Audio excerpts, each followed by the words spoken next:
إذا تجلى وما خلق الذكر والأنثى إن سعيكم لشتى. وقال رسول الله صلى الله عليه وسلم: من أصلح ما بينه وبين الله أصلح الله ما بينه وبين خلقه، أو كما قال عليه الصلاة والسلام. پیارے بھائیو، دوستو، عزیزو، اللہ جل جلالہ عم نوالہ نے ہر انسان کو اس دنیا میں بہت تھوڑے وقت کے لیے بھیجا ہے، اور بھیجنے ہی کے ساتھ ساتھ یہاں کیوں بھیجا ہے اس کا مقصد بھی بتلا دیا ہے کہ تمہیں آنا ہے دوبارہ ہمارے پاس، لیکن اب آنا ہے ہم کو راضی کر کے۔ اسی لیے کوئی آدمی ہو، جو آدم کا بیٹا اور حوا کی بیٹی، اصل اس کی اس دنیاوی چند روزہ زندگی کا مقصد اللہ کو راضی کرنا۔ اللہ جل شانہ راضی ہوتے ہیں اس نے جو کرنے کو کہا ہے اس کے کرنے سے، اور جن چیزوں سے منع کیا ہے اس سے بچنے سے۔ اسی لیے حضور اکرم صلی اللہ علیہ وسلم جب مکہ مکرمہ سے ہجرت کر کے مدینہ پاک تشریف لائے تو وہاں والوں کے حالات بھی بہت خراب تھے۔ حضور اکرم صلی اللہ علیہ وسلم نے ان میں صلح کرانے کے لیے، آپس میں بھائی بندی کرانے کے لیے زمینوں کے ٹکڑے یا کپڑے یا دوائیں یا پیسے تقسیم نہیں کیے۔ بہت لمبی بات فرمائی، اس میں ایک بات یہ فرما دی کہ جس بندی نے اپنا معاملہ اللہ سے ٹھیک کر لیا، اللہ جل شانہ خود اس کے اور سارے بندوں کے درمیان کے معاملے کو ٹھیک کر دیں گے۔ اللہ سے معاملہ ٹھیک ہوتا ہے، اللہ کو ایسا مانو جیسا وہ ہے، اور اس کی مانو جو اس کے حکم ہیں، جس سے بچنے کو کہا ہے اس سے بچو، اس کی فرما برداری۔ اس لیے کہا کہ دنیا میں ہر مرد و عورت کو اللہ پاک نے یہ جو 3 طاقتیں دی ہے، جان، مال اور صلاحیت، ان تینوں کے صحیح استعمال یا غلط استعمال پر آدمی کے اپنی ذاتی زندگی کے بھی، گھریلو زندگی کے بھی، کاروباری زندگی کے بھی، دنیا کے بھی اور آخرت کے بھی، مرنے کے بعد کی زندگی کے بھی، سارے حالات کا بننا اور بگڑنا اس سب کا دار و مدار اس پر ہے۔ جان دی ہوئی اللہ کی ہے، مال دیا ہوا اللہ کا ہے، صلاحیتیں، سوجھ بوجھ اللہ کی دی ہوئی ہے۔ اور یہ بات بہت آسانی سے سمجھ میں آنے والی ہے۔ دنیا میں ہم دیکھتے ہیں کہ یہ مشینیں، یہ گاڑیاں، یہ ہوائی جہاز، یہ ساری چیزیں انسان بناتے ہیں، اور جو بناتے ہیں وہی اس کے استعمال کا طریقہ بھی بتلاتے ہیں۔ اسی کے ساتھ یہ بھی بتاتے ہیں کہ اگر اس پرزے کو اس طرح استعمال کیا تو یہ فائدہ ہوگا، اور اس کو اگر اس طرح استعمال کیا تو فائدہ تو ہوگا نہیں، نقصان ہوگا۔ انسان کو براہ راست اللہ جل جلالہ عم نوالہ نے اپنی قدرت سے بنایا، یہاں تک کہ بچہ جب ماں کے پیٹ میں بنتا ہے، اس ماں تک کو پتہ نہیں چلتا کہ آج ناک بن رہی ہے، کان بن رہے ہیں، آنکھیں بن رہی ہے۔ اللہ اپنی قدرت سے ہر ایک کو بناتے۔ اسی لیے اللہ پاک نے دنیا میں آنے کا راستہ سب کا ایک، جو آیا ہے، جو آ رہا ہے اور جو آئے گا، کوئی آسمان سے گرا، نہ کوئی زمین سے اگا، نہ کوئی کارخانے میں بنا۔ جو آیا وہ ماں باپ کے راستے سے آیا، اور جو دنیا سے گیا وہ موت کے راستے سے گیا۔ ان دونوں کے بیچ کا جو پیریڈ ہے، اس کے درمیان کا جو وقت ہے، اس کا نام ہے زندگی۔ جس نے یہ زندگی دی، اسی نے اس زندگی کے ہر پرزے کو آنکھوں سے یہ دیکھو، یہ مت دیکھو، یہ دیکھو گے تو اللہ کتنے راضی ہوں گے، اگر اللہ کو اس سے وہ دیکھو گے جو منع کیا ہے تو اللہ کتنے ناراض ہوں گے۔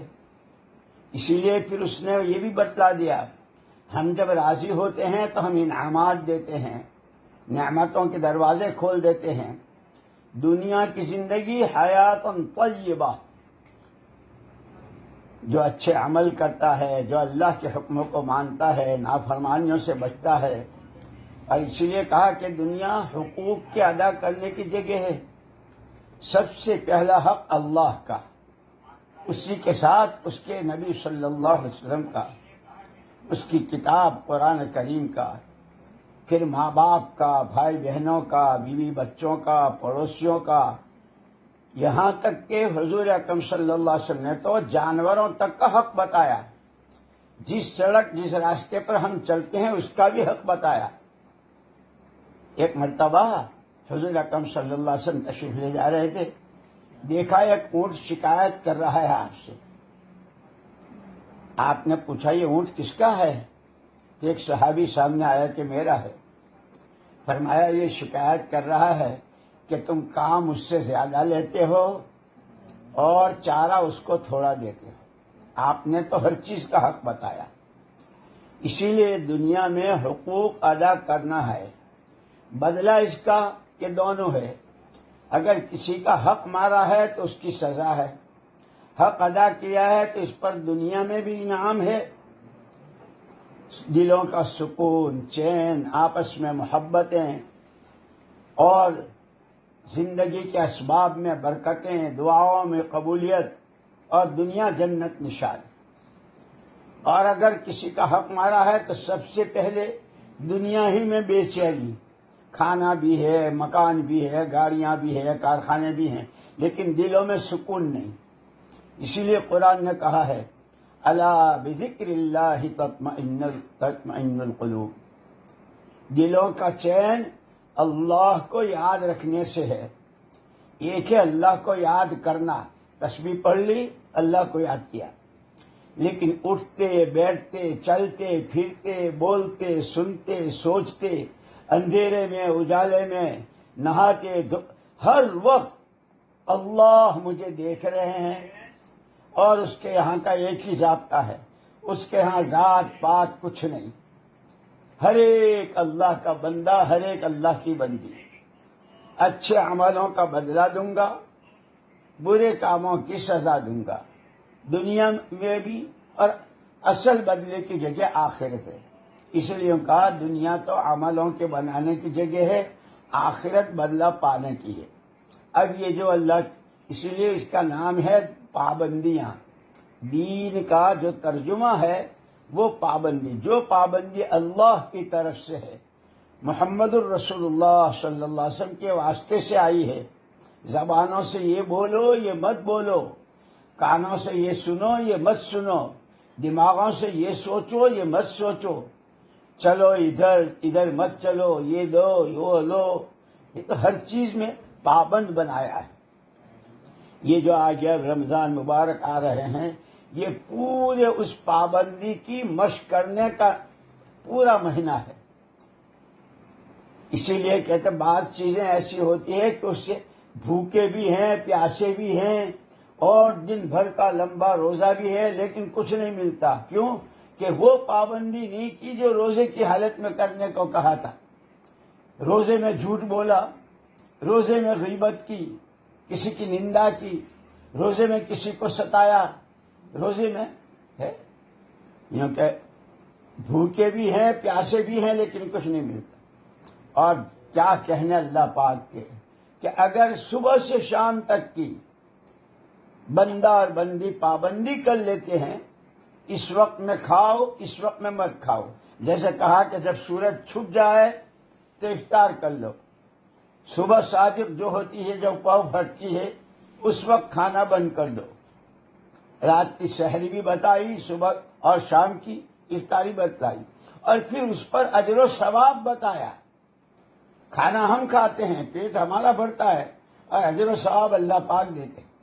اور پھر روزے پر کہا کہ روزہ تو میرا بندہ، الصوم لی، میرا بندہ روزہ میرے لیے ہے، کھانا چھوڑتا ہے، پینا چھوڑتا ہے، خواہشات چھوڑتا ہے، اس کو تو بدلہ میں دوں گا۔ اور یہاں تک کہا نہیں ایک حدیث میں ہے، ایک روایت میں ہے کہ بدلے میں مل جاؤں گا۔ اللہ اس بندے بندی کے ہو جائیں گے جو پابندیوں کے ساتھ، اسی لیے پورا مہینہ اس کی مشق ہے کہ یہ صرف 30 دن کی بات نہیں ہے، زندگی کے جتنے سال، جتنے مہینے، جتنے ہفتے، جتنے دن، جتنے گھنٹے گھڑیاں ہیں، اسے اللہ کے حکموں کی پابندی کے ساتھ گزارنا، کرنے کے کاموں کو کرنا۔ اور اس میں سب سے پہلی چیز جو بتلائی، اللہ کو اللہ مانو۔ درخت کا پتا نہیں ہل سکتا جب تک اللہ نہ چاہے، ریت کا ذرہ، پانی کی بوند اپنی جگہ نہیں چھوڑ سکتے جب تک اللہ نہ چاہے۔ اللہ ہی سب کچھ، اللہ ہی سے سب کچھ، کوئی کچھ نہیں، کسی سے کچھ نہیں۔ نفع، نقصان، عزت، ذلت، زندگی، موت، بیماری، تندرستی، سب اللہ کی طرف سے۔ اور پھر جو بندہ، جو بندی جس وقت جس حال میں ہے، اس حال میں اس بندے سے، بندی سے اللہ کیا چاہتے ہیں، اس کا نام پابندی ہے، دین ہے۔ اگر اس کو کر لیا، بہت تھوڑے دنوں کی زندگی ہے، لیکن پھر اس پر جو انعامات ملیں گے ہمیشہ ہمیشہ۔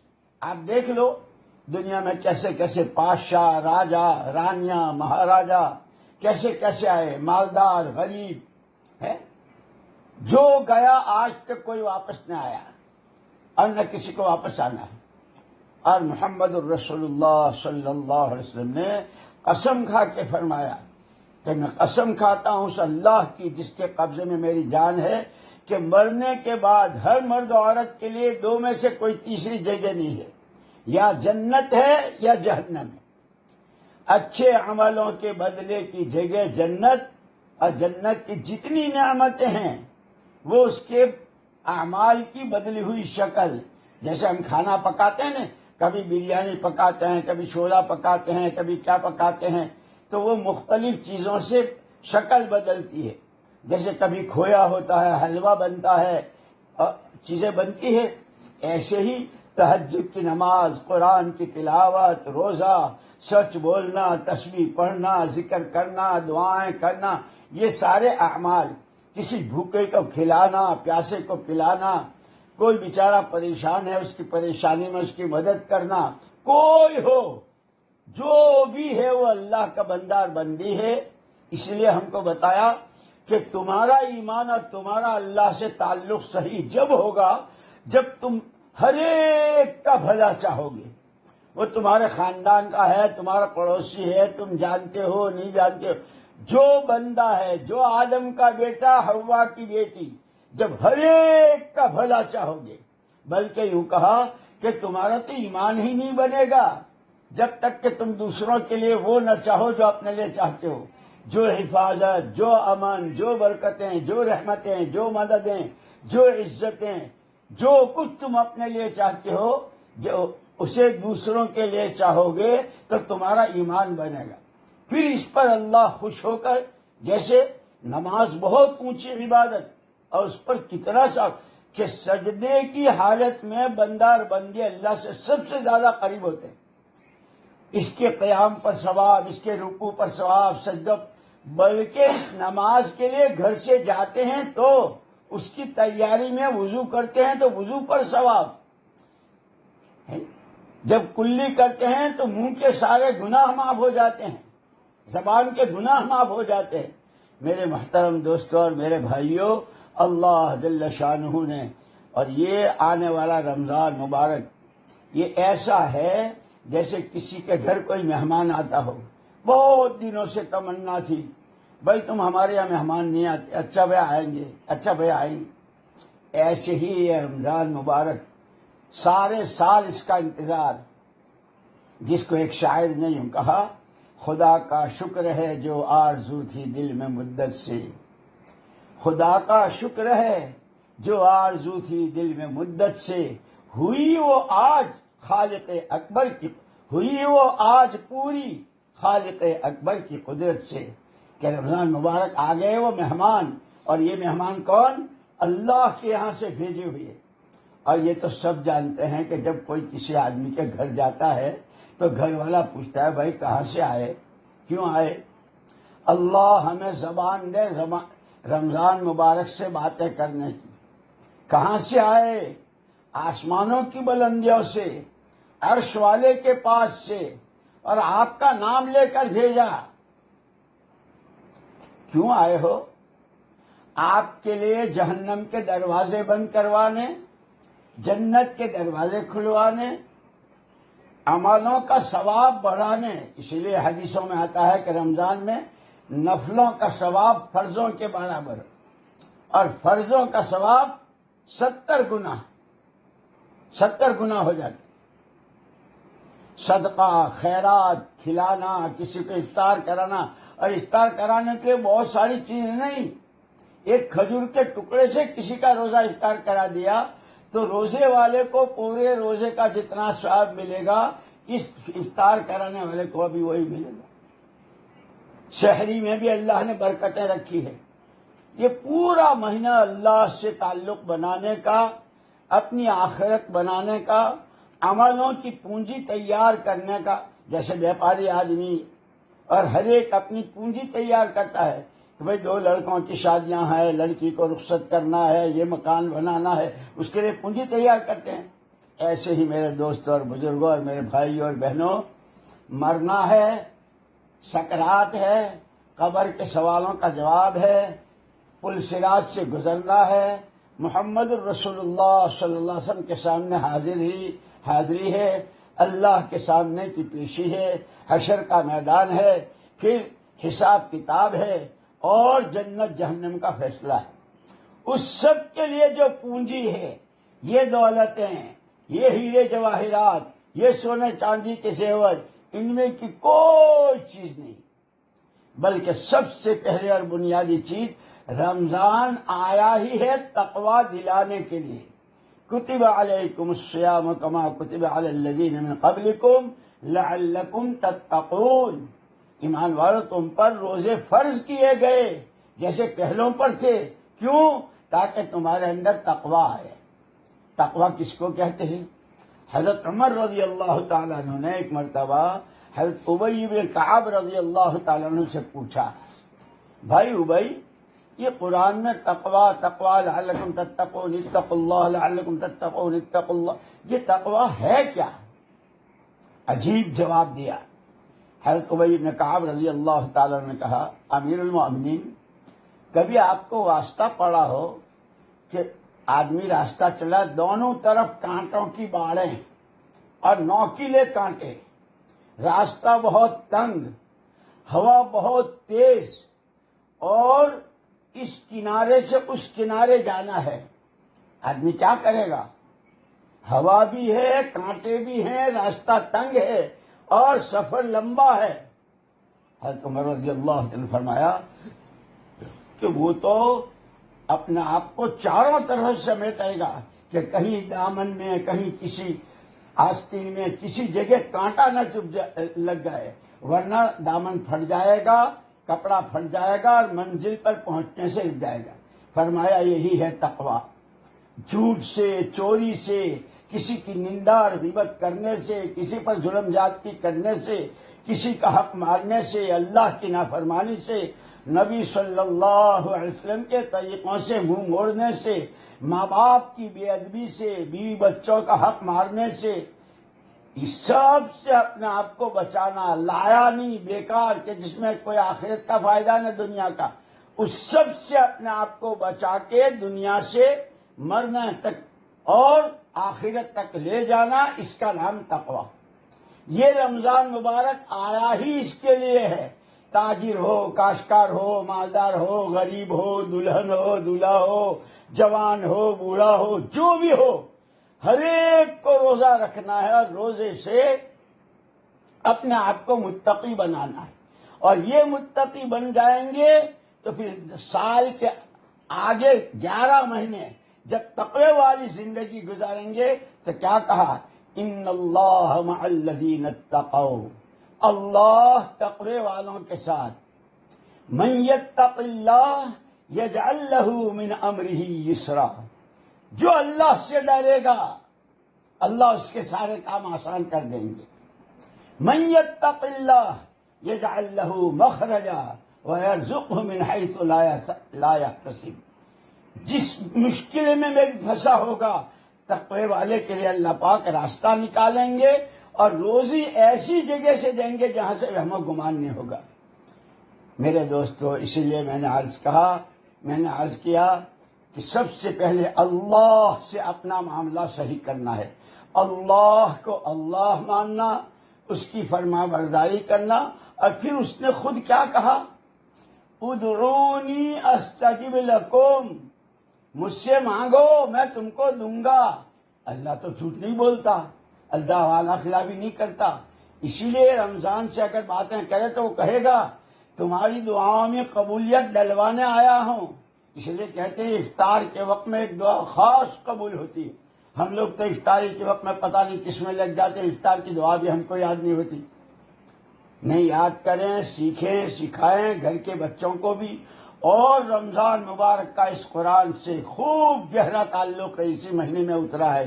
قرآن کی تلاوت، اللہ کا ذکر، دعائیں مانگنا، اور روزے میں جتنی چیزوں سے بچنا ہے، دیکھنے، بولنے، سننے، ہر چیز میں، اور اللہ کو راضی کرنا اصل مقصود ہے. بس اگر یہ کر لیا تو روزہ ہوا. پھر کیا ہوتا ہے؟ 30 دن کے بعد یا 29 دن کے بعد اللہ پاک عید کا چاند دکھاتے ہیں. میری محترم بہنوں، میرے بھائیوں، میرے دوستوں، اگر یہ تھوڑے دنوں کی زندگی تقوی کی بنیاد پر، روزے والے مزاج پر ہو گئی تو موت دنیا رو رہی ہوگی، اور اس کے لیے اس کی موت چاند ہوگا عید کا، کہ یہ خوشی خوشی اللہ سے ملنے کے لیے جا رہی ہوگی، خوشی خوشی اللہ سے ملنے جا رہے ہوں گے. یہاں کی عید تو دوسرے دن باسی ہو جاتی ہے، لیکن تقوی پر، روزے کے مزاج پر جو عید ملے گی، سکرات سے لے کے کہ پھر کبھی وہ باسی نہیں ہوگی. وہاں کے کھانے، وہاں کے پوشاک، وہاں کی سواریاں، اور وہاں اللہ کی زیارت. اللہ قرآن پڑھ کر سنائیں گے.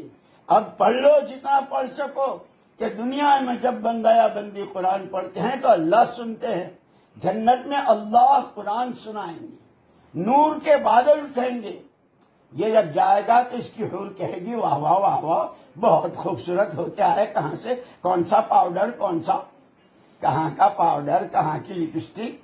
میرے اللہ نے مجھ کو قرآن سنایا، نور کے بادل اٹھے، اس نے نور برسایا، اور میں نور میں نہا کر آیا. اور وہ ایک دن 2 دن کی بات نہیں ہوگی، خالدین فیہا ابدا. اسی لیے یوں کہتے ہیں کہ یہ تھوڑے دنوں کی زندگی ہے، آخرت کے بنانے کا سامان دیا ہے. یہ جان، یہ مال، یہ صلاحیتیں اللہ کی امانتیں ہیں. کہاں وقت لگے، کہاں نہ لگے، کہاں مال خرچ ہو، کہاں نہ ہو، اس کے لیے نمونہ دیا محمد الرسول اللہ صلی اللہ علیہ وسلم کا. وما آتاکم الرسول فخذوہ وما نہاکم عنہ فانتہوا. جو کچھ تمہیں تمہارے نبی صلی اللہ علیہ وسلم نے دیا ہے، آپ کیا بولے، آپ نے کیا سنا، آپ نے کیسی نمازیں پڑھی، آپ اللہ کے سامنے کتنا روئے، اور آپ نے اللہ کی مخلوق پر کتنا ترس کھایا. آپ اتنی لمبی لمبی نمازیں پڑھ رہے ہیں، اللہ کا شکر ادا کر رہے ہیں.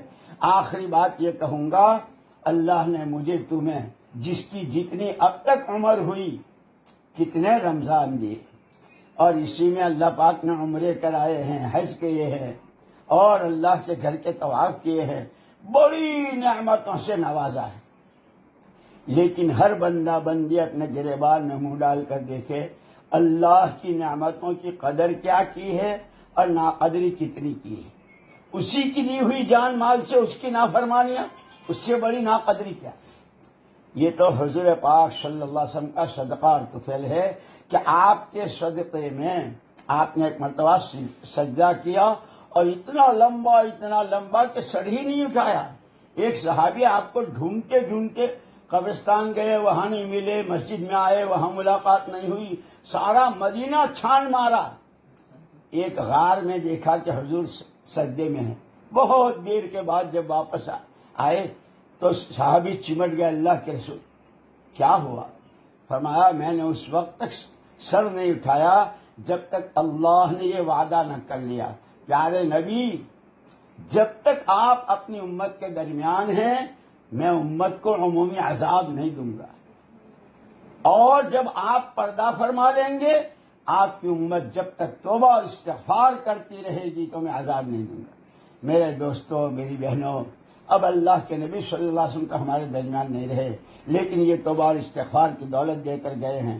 ہم جتنی چاہے اچھی نماز پڑھیں، روزہ رکھیں، اللہ کی شان نشان تو ہوتا نہیں.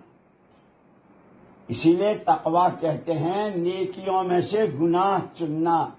جیسے عورتیں چاول، دال، گیہوں چنتی ہیں نا، تو وہ تو گیہوں تو پورا تھال بھرا ہوا ہے، اس میں سے چھوٹی چھوٹی کنکریاں نکالتی اور پھینکتی ہیں. ایسے ہم نے نماز پڑھی، روزہ رکھا، قرآن پڑھا، دعا مانگی، تسبیح پڑھی، اس میں اخلاص میں کمی تھی. اللہ کا خوف، اللہ کو راضی کرنے کا شوق، اس کو چننا ہے. اللہ نے ایک موقع دیا ہے. اللہ پاک ہمیں اب تک کی، ہماری، آپ کی اور پوری امت کی ہر نعمت کی، ہر ناقدری کو اپنے کرم سے معاف فرمائے، اور آئندہ اللہ پاک ہمیں نعمتوں کی قدر کرتے ہوئے اس رمضان مبارک میں تقوی سے اپنے آپ کو مزین کرنا. جیسے اور بچیاں، عورتیں اپنے آپ کو عید کے دن کیسے کپڑے پہنتے ہیں اور زیور بھی پہنتے ہیں اور کیا کیا ہوتا ہے، کیونکہ یہ مہینہ ہے تقوی سے، توکل سے، صبر سے، شکر سے. یہ زیورات ہیں، اس سے مزین ہونا ہے کہ سونا بھی ختم ہو جائے گا، چاندی بھی ختم ہو جائے گی، لیکن جس نے اپنے آپ کو تقوی سے، توکل سے، اللہ کے خوف سے، اللہ رسول کی سچی محبت، عبادت و اطاعت سے مزین کیا ہوگا، یہاں سے لے کے وہاں تک ہمیشہ ساتھ دیں گے. اللہ مجھے بھی نصیب فرمائے، تمہیں بھی نصیب فرمائے. اسی کے لیے یہ محنتیں اپنے گھروں میں بھی نمازوں کی، تراویح کی نمازیں خوب اپنے وقت پر ادا کریں، تراویح کا اہتمام کریں، قرآن کی تلاوت، تسبیحات صبح و شام کی، اور چلتے پھرتے، اٹھتے بیٹھتے، کھانا پکاتے، آٹا گوندتے، بچوں کو دودھ پلاتے، ہر حال میں اللہ کے ذکر کے ساتھ. ایسے ہی ہمارے دکاندار بھائی اور کھیتی والے، ہر ایک کی اصل ہے، اللہ نے خود کہا ایمان والو اللہ سے ڈرو، اور تم ان کے جیسے مت ہونا جنہوں نے اللہ کو بھلا دیا. سب کو یاد رکھا، اللہ ہی کو بھلا دیا. لا تکونوا کالذین نسوا اللہ، ان کے جیسے مت ہونا. اسی لیے ہم کھائیں گے، کمائیں گے، پہنیں گے، پکائیں گے، سب کچھ، لیکن اللہ کا دھیان رہے. اللہ دیکھ رہے ہیں، اللہ سن رہے ہیں، اللہ کو سب معلوم ہے. جتنا اللہ کا خوف ہوگا. اسی لیے ابھی میں نے کہا، ایک کتاب پڑھ رہا تھا کہ اللہ کا سب سے زیادہ تعلق بنتا ہے 3 چیزوں سے: اللہ کا خوف، اللہ کا ذکر، اور اللہ ہی پر بھروسہ. یہ 3 چیزیں اپنے اندر پیدا کریں گے، اللہ کا تعلق ملے گا، دلوں میں طمانینت آئے گی، چیزوں میں بھی برکت ہوگی، کمائیوں میں برکت ہوگی، آل اولاد میں برکت ہوگی، زندگیوں میں برکت ہوگی، اور دنیا کی زندگی جنت نشان بن جائے گی. اللہ مجھے تمہیں سب کو نصیب فرما دے. سبحانک اللہم و بحمدک وتبارک اسمک وتعالی جدک ولا الہ غیرک. اللہم صلی وسلم وبارک علی سیدنا و مولانا محمد وعلی آلہ وصحبہ اجمعین. ربنا ظلمنا انفسنا وان لم تغفر لنا وترحمنا لنکونن من الخاسرین. اللهم إنك ترى مكاننا وتسمع كلامنا وتعلم سرنا وعلانيتنا فاقبل معذرتنا، وتعلم حاجتنا فأعطنا سؤلنا، وتعلم ما في نفوسنا فاغفر لنا ذنوبنا. اللهم إنا نسألك إيمانا كاملا، إيمانا يباشر قلوبنا، ويقينا صادقا، حتى نعلم أن لا يصيبنا إلا ما كتبت لنا، ورضا من المعیشت بما قسمت لنا. اے اللہ، اما جان حضرت عائشہ رضی اللہ تعالی عنہ نے فرمایا کہ جو ان کلمات کے ساتھ دعا مانگے گا، جیسے اللہ پاک نے حضرت آدم و حوا کو سکھائی تھی، اور جب انہوں نے یہ دعا مانگی تھی تو اللہ پاک نے وحی بھیجی تھی، آدم یہ تیری دعا قبول، اور تیری اولاد میں سے جو بھی ان کلمات کے ساتھ دعا مانگے گا اس کی بھی ایسی ہی قبول جیسے تم دونوں کی قبول کی. اے اللہ تو ہماری دعاؤں کو قبول فرما لے. آج تک کے چھوٹے بڑے نئے پرانے جانی مالی جاہی اے اللہ تمام گناہوں کو معاف فرما. ہم اپنی اور اپنے ماں باپ بھائی بہن بیوی بچے محمد الرسول اللہ صلی اللہ علیہ وسلم کی پوری امت کی طرف سے اے اللہ تجھ سے معافی مانگتے ہیں. اے اللہ سب کو معاف فرما دے. جس نے جو نیکی تیری توفیق سے کی ہو اللہ اس کو قبول فرما لے. اے اللہ اس وقت کے جو حالات اے اللہ تیرے بندے بندیاں کہاں کہاں کیسے کیسے پریشان اور کیسے کیسے حالات میں تو سب دیکھ رہا ہے اور تیری ہی مخلوق ہے, تیرا ہی کنبہ ہے. اے اللہ ہم ناک رگڑ کر تجھ سے معافی مانگتے ہیں. جن گناہوں کی سزا میں یہ حالات ہے ان گناہوں کو معاف فرما دے. اور اے اللہ تو عالم کے حالات کو صحیح فرما دے. پوری دنیا پر امن و امان کی چادر بچھا دے. دلوں میں محبت بھائی چارہ ایک دوسرے کا حق سمجھنا اور ادا کرنا اور مرنے کے بعد کی زندگی کی تیاری میں لگنا اے اللہ اس کی عمومی فضائیں بنا دے. 100% نمازوں اور روزوں کو زندہ فرما دے. جن پر زکاتیں ہیں وہ زکات ادا کرنے والے بنے. جن پر حج ہے ان کا حج کا فریضہ ادا کرا دے. اے اللہ جو بے اولاد ہیں ان کو اولاد صالحہ نصیب فرما. اے اللہ جن کے اولاد آنے والی ہو اے اللہ جو ماں بہنیں حمل سے ہوں اے اللہ ان کو صحیح سالم جیتی جاگتی تندرست توانا اولاد صالح نصیب فرما. دین کے داعی نصیب فرما. دین کے سچے خادم نصیب فرما. اے اللہ جو ماں باپ اپنی اولاد کے شادیوں کے لیے لڑکے لڑکیوں کے لیے اللہ ان کو اچھے صالح جوڑے نصیب فرما. اچھا حلال کا کاروبار نصیب فرما. دینداری نصیب فرما. اے اللہ ہر طرح کی آفتوں مصیبتوں بلاؤں جس سے محمد الرسول اللہ صلی اللہ علیہ وسلم نے پناہ چاہی اس سے ہمیں اور پوری امت کو اپنی پناہ میں لے لے. جو نعمتیں اور اے اللہ جو تجھ سے خیر مانگی محمد الرسول اللہ صلی اللہ علیہ وسلم نے اللہ وہ ہمیں ہمارے بچوں کو اور ہمارے بھائی بہن بھی بچوں کو اے اللہ رشتہ داروں کو پوری امت کو ساری خیر مرحمت فرما. ربنا تقبل منا انك انت السميع العليم وتب علينا انك انت التواب الرحيم. ربنا آتنا في الدنيا حسنة وفي الآخرة حسنة وقنا عذاب النار. صلی اللہ تعالی علی خیر خلقہ سیدنا محمد وعلی آلہ وصحبہ اجمعین برحمتک یا ارحم الراحمین. અંદર કેદોના